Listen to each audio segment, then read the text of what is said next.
Welcome to BPSC maker. आज है 27 अप्रैल 2021 और 27 अप्रैल 2021 से बिहार करंट अफेयर्स और साथ ही राष्ट्रीय और अंतर्राष्ट्रीय घटनाओं से जितने भी करंट अफेयर्स बनेंगे वो सभी मैं आपको इस वीडियो में बताऊंगा। ये वीडियो आपके लिए बीपीएससी से Bihar SSC, Bihar SI, ESI, CDPO, Bihar police और वो अन्य सभी परीक्षाएं जो खासकर बिहार में आयोजित होती है, अगर आप घर बैठे इन सभी परीक्षाओं की तैयारी में लगे हैं तो ये सभी परीक्षाओं के दृष्टिकोण से काफी ज्यादा उपयोगी है। आप हमारे साथ बने रहें, जो भी वीडियो चैनल पे अपलोड होते हैं सभी को देखें, सभी को मैंने प्लेलिस्ट में अरेंज किया है, आप जाइए सभी को देखिए और वीडियो के डिस्क्रिप्शन से इसका पीडीएफ फाइल को जरूर डाउनलोड कीजिए। देखिए आज मेरा तबियत थोड़ा सा खराब है तो इस वजह से आवाज में भारीपन है, तो प्लीज इसे इग्नोर कीजिएगा, आज भर बस बर्दाश्त कीजिए, ठीक है। चलिए वीडियो पे आते हैं। और पिछले वीडियो में जो मैंने आपसे प्रश्न पूछा था कि हाल ही में आईपीएल के इतिहास में 6000 रन बनाने वाले पहले बल्लेबाज कौन बने हैं, तो इस प्रश्न का सही आंसर होगा option number C, Virat Kohli. सभी लोगों ने इस प्रश्न का सही उत्तर किया है, विराट कोहली इस प्रश्न का राइट आंसर होगा। अब बढ़ते यहाँ पर अप्रैल माह से संबंधित कुछ प्रमुख दिवस व तिथियां हैं, सभी लोग एक बार पुनः दोहराएंगे। 1 अप्रैल को उड़ीसा दिवस और मूर्ख दिवस, 2 अप्रैल को आत्म केंद्रित जागरूकता दिवस और गुड फ्राइडे, 4 अप्रैल को अंतर्राष्ट्रीय खाद्यान्न जागरूकता दिवस और ईस्टर, 5 अप्रैल को राष्ट्रीय समुद्री दिवस, 6 अप्रैल को विकास और शांति के लिए अंतर्राष्ट्रीय खेल दिवस, 7 अप्रैल को विश्व स्वास्थ्य दिवस और 1994 रवांडा नरसंहार पर अंतर्राष्ट्रीय चिंतन दिवस, 9 अप्रैल को सीआरपीएफ वीरता दिवस जो कि ये 55वां वीरता दिवस था, ये ध्यान रखिएगा।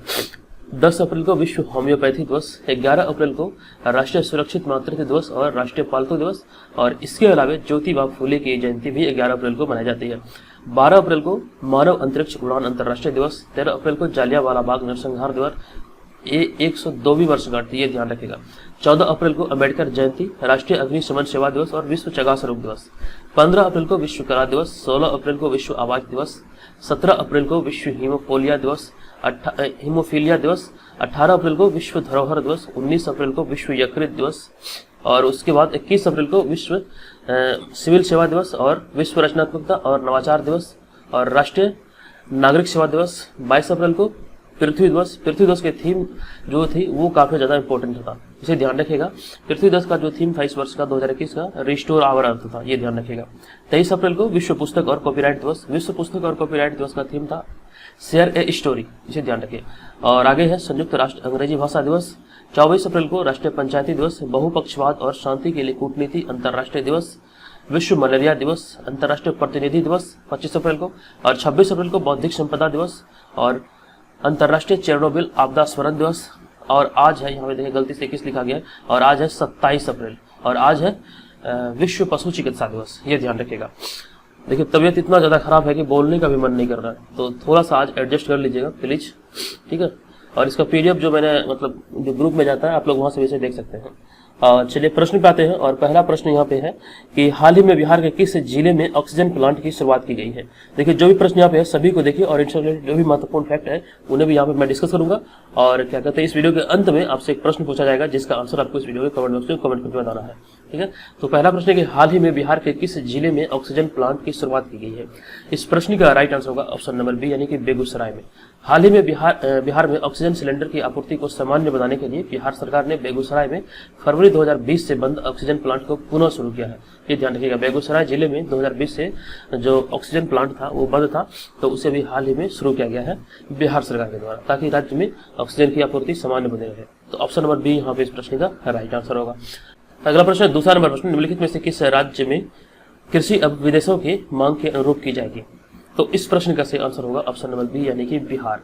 इसके बारे में आपको बता दूं कि बिहार के किसानों को अब स्टार्टअप और एग्रो पेंडर बनाने की तकनीक से अवगत कराया जाएगा। उन्हें अब विदेशों में फसल निर्यात करने के बारे में जानकारी दी जाएगी और जिसकी मॉनिटरिंग बिहार कृषि विश्वविद्यालय द्वारा की जाएगी, ये ध्यान रखिएगा। तो ऑप्शन नंबर बी यहाँ पे इस प्रश्न का राइट आंसर है बिहार। उसके बाद अगला प्रश्न है हाल ही में बिहार सरकार ने राज्य के कितने जिलों में सड़कों की मरम्मत के लिए 113.37 करोड़ की योजना पर मंजूरी दे दी है। तो इस प्रश्न का सही आंसर होगा ऑप्शन नंबर डी यानी कि 6 जिलों में सड़क की मरम्मत के लिए 113.37 करोड़ की योजना पर मंजूरी दे दी है। तो ऑप्शन नंबर डी यहाँ पे इस प्रश्न का राइट आंसर होगा। बिहार में सड़क निविदा समिति ने राज्य के 6 जिलों में 113.37 करोड़ की मतलब कि 6 योजनाओं को मंजूरी दी है, ये ध्यान रखिएगा। यहाँ पे 6 करोड़ की 6 योजनाओं को मंजूरी दी है और इसके तहत कैमूर, जहानाबाद, सारण, सिवान, मधेपुरा और भोजपुर जिले शामिल हैं और इस योजना के तहत लगभग 83 किलोमीटर लंबाई वाले सड़कों की मरम्मत की जाएगी तथा एक उच्च स्तरीय आरसीसी पुल का निर्माण भी किया जाएगा। तो ये ध्यान रखेगा 113 करोड़ की लागत से बिहार में 6 जिलों में सड़कों का मरम्मत का कार्य किया जाएगा। तो ऑप्शन नंबर सी यहाँ पे इस प्रश्न का राइट आंसर होगा। उसके बाद हम बढ़ते हैं अगले प्रश्न पे। हाल ही हाल ही में कोरोना के खिलाफ निम्नलिखित में से किस राज्य ने योग से निरोग अभियान शुरू की है? किस राज्य ने? तो इस प्रश्न का सही आंसर होगा ऑप्शन नंबर डी, यानी कि मध्य प्रदेश ने। कोरोना के खिलाफ युद्ध में मध्य प्रदेश के मुख्यमंत्री शिवराज सिंह चौहान ने प्रदेश की जनता का मनोबल बढ़ाने के लिए योग से निरोग अभियान की शुरुआत की है, शुभारंभ किया है। ये ध्यान रखिएगा, योग से निरोग अभियान की शुरुआत अभी हाल ही में मध्य प्रदेश सरकार के द्वारा किया गया है। मध्य प्रदेश के जो मुख्यमंत्री है शिवराज सिंह चौहान, उन्होंने जनता का मनोबल बढ़ाने के लिए ये अभियान शुरू किया है। यहाँ बात है मध्य प्रदेश की, तो मध्य प्रदेश की राजधानी है भोपाल, ये ध्यान रखिएगा।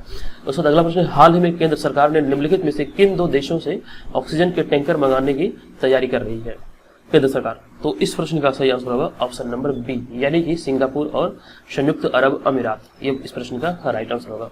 कोरोना संक्रमण के बढ़ते मामलों के चलते ऑक्सीजन को लेकर हो रही दिक्कतों के बीच सरकार दूसरे देश से उच्च क्षमता वाले ऑक्सीजन टैंकर मंगाने की तैयारी कर रही है। सिंगापुर और संयुक्त अरब अमीरात के साथ इसको लेकर बातचीत भी चल रही है और सरकार ने राज्यों को उत्पादन बढ़ाने के लिए बड़ी ऑक्सीजन इकाइयों को दोबारा चालू करने के निर्देश दिए हैं। तो इसी वजह से यहाँ पे मैंने बताया था कि बिहार सरकार ने भी जो मतलब कि बेगूसराय में जो ऑक्सीजन प्लांट था जो कि 2020 से बंद था, तो उसे मतलब शुरू करने का मतलब तैयारी शुरू किया गया है। तो ये ध्यान रखिएगा। तो यहाँ पर सरकार जो ऑक्सीजन टैंकर मंगाने की शुरुआत मतलब तैयारी कर रही है, ये सिंगापुर और संयुक्त अरब अमीरात इस प्रश्न का राइट आंसर होगा। तो ऑप्शन नंबर बी यहाँ पे सही आंसर है। उसके बाद हम बढ़ते हैं अगले प्रश्न पे। हाल ही में रिसर्च एजेंसी इंडिया रेटिंग ने चालू वित्त वर्ष 2021-22 के लिए भारत का सकल घरेलू उत्पाद विकास दर अनुमान पहले से घटाकर कितना प्रतिशत कर दिया है?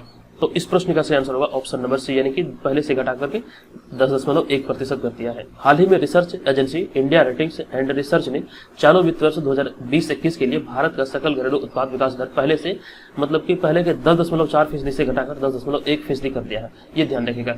देश में कोरोना वायरस की दूसरी लहर को देखते हुए यह संशोधन किया गया है, यानी कि पहले जो इसका मतलब वृद्धि दर जो निर्धारित किया गया था इंडिया रेटिंग्स के द्वारा, ये 10.4% था, लेकिन उसे घटा करके अब 10.1% किया गया है। ये ध्यान रखिएगा। अब यहाँ बढ़ते हैं अगले प्रश्न पे। हाल ही में बिहार के लिए प्रतिदिन कितने मीट्रिक टन ऑक्सीजन का कोटा निर्धारित कर दिया गया है? तो इस प्रश्न का सही आंसर होगा ऑप्शन नंबर ए, यानी कि 194 मीट्रिक टन ऑक्सीजन का कोटा निर्धारित किया गया है। हाल ही में मुख्यमंत्री नीतीश कुमार के प्रयास और प्रधानमंत्री नरेंद्र मोदी के हस्तक्षेप के बाद बिहार के लिए प्रतिदिन 194 मीट्रिक टन ऑक्सीजन कोटा का निर्धारण किया गया है। ये ध्यान रखिएगा। तो ऑप्शन नंबर यहाँ पे ए राइट आंसर होगा। मैट्रिक यहाँ नहीं होगा बल्कि मीट्रिक होगा। मीट्रिक टन ऑक्सीजन का कोटा निर्धारित कर दिया गया है 194। तो ऑप्शन नंबर ए यहाँ पे इस प्रश्न का राइट आंसर है। चलिए अगला प्रश्न है 8वां नंबर प्रश्न। हाल ही में स्टेट बैंक ऑफ इंडिया ने भारत की आर्थिक वृद्धि दर का अनुमान कितने प्रतिशत लगाया है? तो इस प्रश्न का सही आंसर होगा ऑप्शन नंबर ए, यानी कि 10.4% लगाया है। इसके बारे में आपको बता दूं कि देश में कोरोना वायरस के संक्रमण के मामले में लगातार बढ़ोतरी और कई राज्यों में लॉकडाउन जैसी प्रतिबंधों को लागू करने के चलते एसबीआई रिसर्च ने चालू वित्त वर्ष के लिए वृद्धि दर का जो पूर्वानुमान था ये 11% से घटाकर 10.4% कर दिया है। तो ऑप्शन नंबर ए यहाँ पे इस प्रश्न का सही आंसर होगा। ये ध्यान रखेगा। बैंकों के मुख्य आर्थिक सलाहकार सौम्या कीर्ति घोष द्वारा तैयार रिपोर्ट में यह सुझाव दिया गया कि पूर्ण लॉकडाउन करने की तुलना में तेजी से टीकाकरण करना अर्थव्यवस्था के लिहाज से अधिक सस्ता है। तो ये ध्यान रखेगा। ये सभी बातें आपके एग्जाम के दृष्टिकोण से काफी ज्यादा महत्वपूर्ण है। चलिए यहाँ पे बढ़ते हैं अगले प्रश्न की ओर। 9वां नंबर प्रश्न है कि अंतर्राष्ट्रीय बुकर पुरस्कार किस क्षेत्र में दिया जाता है?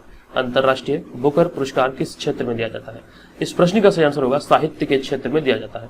हाल ही में अंतर्राष्ट्रीय बुकर पुरस्कार 2021 की शॉर्टलिस्ट की घोषणा की गई। विजेताओं की घोषणा 2 जून 2021 को की जाएगी। ठीक है, ध्यान रखिएगा। और बुकर पुरस्कार किसी भी भाषा के उपन्यास के लिए दिया जाता है जिसका अंग्रेजी में अनुवाद हुआ हो। ये ध्यान रखिएगा। किसी भी भाषा के उपन्यास को ये पुरस्कार दिया जा सकता है जिसका अनुवाद अंग्रेजी में हुआ हो और यूके या आयरलैंड में प्रकाशित किया गया हो। ये महत्वपूर्ण है, ये इसे ध्यान रखेगा।